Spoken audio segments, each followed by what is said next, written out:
দয়া কইরা এটা ধরবেন না ম্যাডাম। আমি আমি আসলে দেখছিলাম।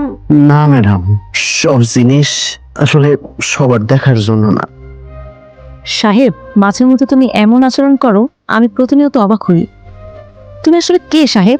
আমি কে সে উত্তর যদি আমার কাছে থাকতো তাইলে হয়তো আপনার কষ্ট করে ভাবতে হইতো না ম্যাডাম।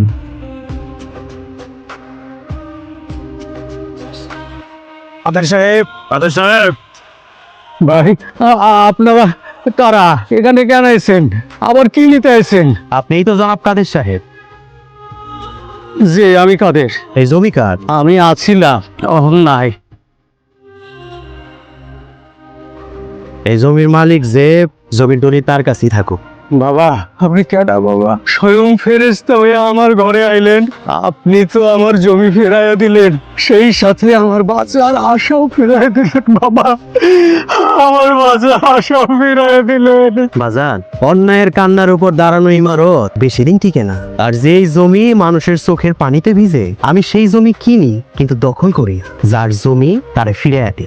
এই ঋণ আমি কোনোদিন শোধ করতে পারবো না। আল্লাহ, আল্লাহ আপনার মঙ্গল করুক বাবা, আল্লাহ আপনার মঙ্গল করুক। আমি আপনাকে কোথাও দেখেছি। আপনি অ্যাকচুয়ালি কে বলেন তো? দুনিয়ায় একই রকম চেহারা অনেক মানুষ হয়, ভুল মানুষের মনে রেখে না। কি ব্যাপার হিমেল, তুমি এখনো আসনি? আরে বাবাকে বাসায় রেখে তারপর আবার আমার অফিসে যেতে হবে, আমার একটা ইম্পর্টেন্ট মিটিং আছে। খবর কি রে? বস, 3 দিন ধরে নজরে রাখছি, কিচ্ছু পাই নাই। না কোনো গ্যাংয়ের সাথে জড়িত, না কোনো অস্ত্র আছে, কিছু নাই। এটাই তো সবচেয়ে ভয়ের কথা, যেই মানুষটা এত সাধারণ অথচ সবাই তারে অসাধারণ ভাবে। বস, আমার কাছে মনে হয় ছেলেটা আসলে খুব সাধারণ। সাধারণ? তুই মানুষ চিনস 3 দিন আর আমি চিনি 30 বছর। কে সাধারণ আর কে অসাধারণ সেটা বোঝার ক্ষমতা আমার হয়েছে। মানুষ 2টা কারণে পরিচয় গোপন করে। এক, যখন সে কাউরে আঘাত করতে চায়, আর 2, যখন সে নিজের আঘাত থেকে বাঁচাইতে চায়। সাহেব, আমি জানি না তুই কোনটা, আমি শুধু এইটা জানতে চাই যে এই শহরে আমার চেহারার আর তৃতীয় কোনো মানুষ থাকবো না।